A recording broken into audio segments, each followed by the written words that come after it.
জনগণের এটি হচ্ছে পারসেপশন। জনগণ এরকম ফ্যাসিবাদী শক্তির কোনো রাজনৈতিক অধিকার, যারা ফ্যাসিবাদী, যারা সংবিধান মানে নাই, মানবিকতা যাদের মধ্যে নাই, তাদের রাজনৈতিক অধিকার হবে কি হবে না সেই জনগণ সিদ্ধান্ত নেবে। কোনো দলের একার ব্যাপার না। সরকার আছে, জনগণ, জনগণের পারসেপশন তার অনুভব করুক।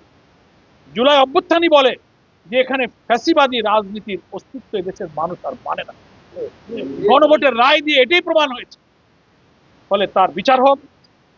আর দিল্লিতে উনি আশ্রয় পেয়েছেন, কারণ এই দেশের রাজনীতির যত গন্ডগোল পাকানো, জুলুম করানো, কে ক্ষমতায় যাবে আর যাবে না, অর্থনীতি, রাজনীতি, ব্যবসা বাণিজ্য, সংস্কৃতি, সবকিছু রিমোট কন্ট্রোল তো ওনারা করছেন।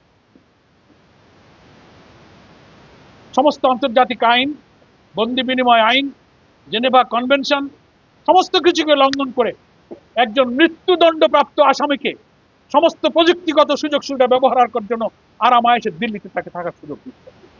আমি মনে করি আমরা সব প্রতিবেশীর সাথে যেমন বন্ধুত্বপূর্ণ সম্পর্ক চাই, দেশের স্বার্থে ন্যায্য সম্পর্ক চাই, কিন্তু একের পর এক একটা দেশের রাজনীতি, সরকার এবং জাতীয় স্বার্থের বিরুদ্ধে কেউ পদক্ষেপ নিলে দেশের জনগণ তো সেটা পছন্দ করে।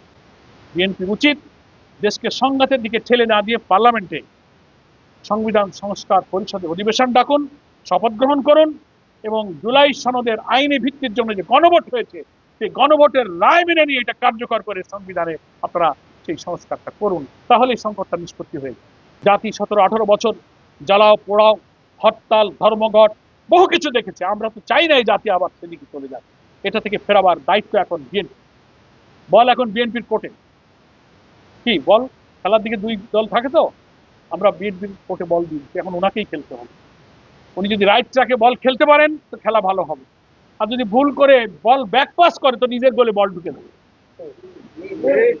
এজন্য ওনাকে আমরা অনুরোধ করবো, বিএনপি নেতৃবৃন্দকে, যে আপনারা সংবিধান সংস্কার পরিষদের অধিবেশন ডাকুন, গণভোটের রায়কে কার্যকর করুন, সংবিধানের তফসিলে এই সংশোধিত সংস্কার প্রস্তাবগুলোকে অন্তর্ভুক্ত করে যে কোনো সাংবিধানিক বিতর্ক, রাজনৈতিক বিতর্ক, সংবিধান নিয়ে বিতর্ক, এটা পার্লামেন্টে সমাধান হওয়া উচিত।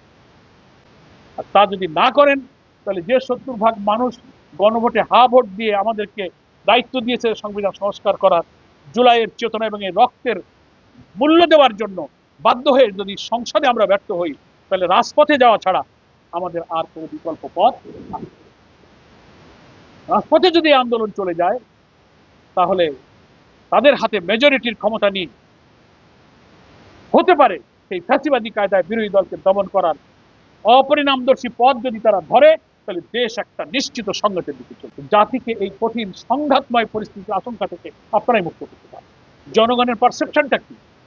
তারা জুলাই আগস্টের এই গণ অভ্যুত্থানের সময় যে নিষ্ঠুরতা, যে বর্বরতা, যে হত্যাকাণ্ড, মৃতদেহকে আগুনে পুড়িয়ে ছাই করে দিয়েছে, হেলিকপ্টার দিয়ে দেশের মানুষকে হত্যা করেছে, দুনিয়ার কোনো গণ অভ্যুত্থান প্রতিরোধের সময় কোনো নিষ্ঠুর ফ্যাসিস্ট সরকার এই নিষ্ঠুর পথ গ্রহণ করে সেই ক্ষতচিহ্ন এখনো শুকায়নি।